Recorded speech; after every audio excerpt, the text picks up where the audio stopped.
Éxodo capítulo 39. También hicieron las vestiduras litúrgicas para el culto del santuario y las vestiduras sagradas de Aarón, como el Señor lo había ordenado a Moisés. Para ello emplearon púrpura y violeta y escarlata, carmesí y lino fino. El efod lo hicieron de oro, de púrpura, violeta y escarlata, de carmesí y de lino fino reforzado. Prepararon láminas de oro trabajado a martillo, que luego cortaron en forma de hebras para entretejerlas artísticamente con la púrpura, violeta y escarlata, con el carmesí y con el lino fino reforzado. Después aplicaron al efod 2 sombreras y este quedó unido por sus 2 extremos. El cinturón para ajustarlo formaba una sola pieza con él y estaba hecho de la misma manera. Era de oro, de púrpura, violeta y escarlata, de carmesí y de lino fino reforzado, como el Señor lo había ordenado a Moisés. También trabajaron las piedras de lapislázuli, que fueron engarzadas en oro y grabadas con los nombres de los hijos de Israel, como se graban los sellos. Finalmente, colocaron las piedras en las hombreras del efod para que fueran un memorial en favor de los israelitas, delante del Señor, como Él se lo había ordenado a Moisés. También hicieron el pectoral trabajado artísticamente y confeccionado de la misma manera que el efod. Lo hicieron de oro, de púrpura, violeta y escarlata, de carmesí y de lino fino reforzado. El pectoral era cuadrado y de doble paño, de 1 palmo de largo y otro de ancho. Lo guarnecieron de piedras preciosas dispuestas en 4 hileras. En la primera había un jaspe rojo, un topacio y una esmeralda. En la segunda, un rubí, un zafiro y un diamante. En la tercera, un ágata, una cornalina y una amatista. Y en la cuarta, un crisólito, un lapislázuli y un jaspe verde. Todas ellas estaban engarzadas en oro.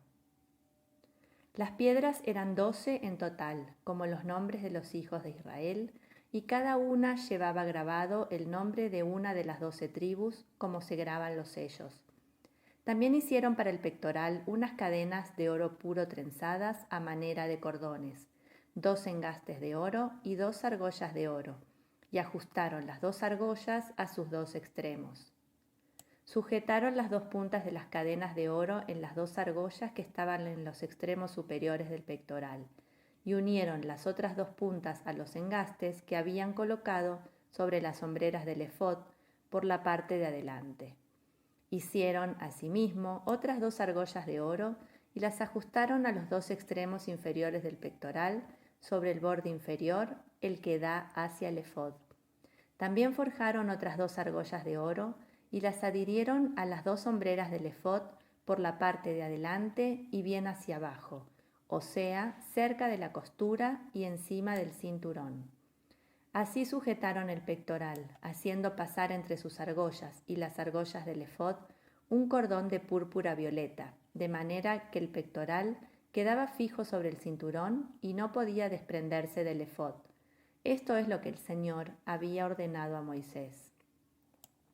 Además, hicieron el manto del efod, todo tejido de púrpura violeta. En el centro tenía una abertura, semejante al cuello de una cota de guerrero, y reforzada con un dobladillo para que no se rasgara. Su ruedo estaba adornado con unas granadas de púrpura, violeta y escarlata, de carmesí y de lino fino reforzado. También hicieron unas campanillas de oro puro y las colocaron sobre el ruedo del manto, intercalándolas con las granadas. Las campanillas y las granadas estaban dispuestas alternadamente, una al lado de la otra, a lo largo de todo el ruedo. El manto se empleaba para ejercer las funciones sacerdotales, como el Señor se lo había ordenado a Moisés. Después hicieron las túnicas de lino fino para Aarón y sus hijos.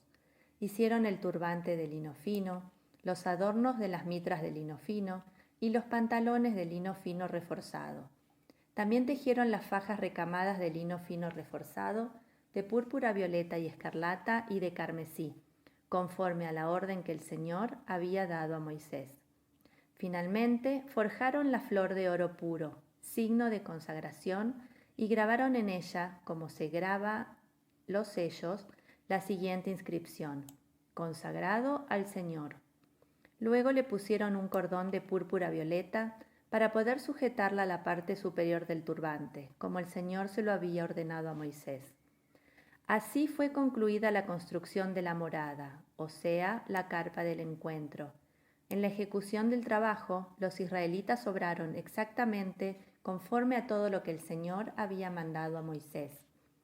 Entonces presentaron a Moisés la morada, la carpa y todo su mobiliario, los ganchos, los bastidores, los travesaños, las columnas con sus bases, la cobertura de cueros de carnero teñidos de rojo, la cobertura de pieles finas y el velo protector, el arca del testimonio con sus andas y la tapa, la mesa con sus utensilios y el pan de la ofrenda, el candelabro de oro puro con sus lámparas, las lámparas que debían colocarse en él, todos sus accesorios y el aceite para iluminarlas, el altar de oro, el óleo de la unción, el incienso aromático y la cortina para la entrada de la carpa, el altar de bronce con su enrejado también de bronce, sus andas y todos sus accesorios, la fuente con su base, los cortinados del atrio, las columnas con sus bases, el cortinado para la entrada del atrio, sus varillas, sus estacas y todos sus utensilios para el culto de la morada,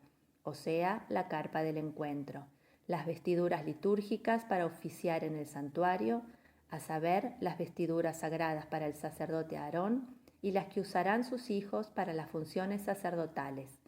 Los israelitas realizaron todo el trabajo de acuerdo con las instrucciones que el Señor había dado a Moisés. Cuando Moisés vio que habían hecho toda la obra, ajustándose exactamente a lo que el Señor había ordenado, los bendijo. Palabra de Dios.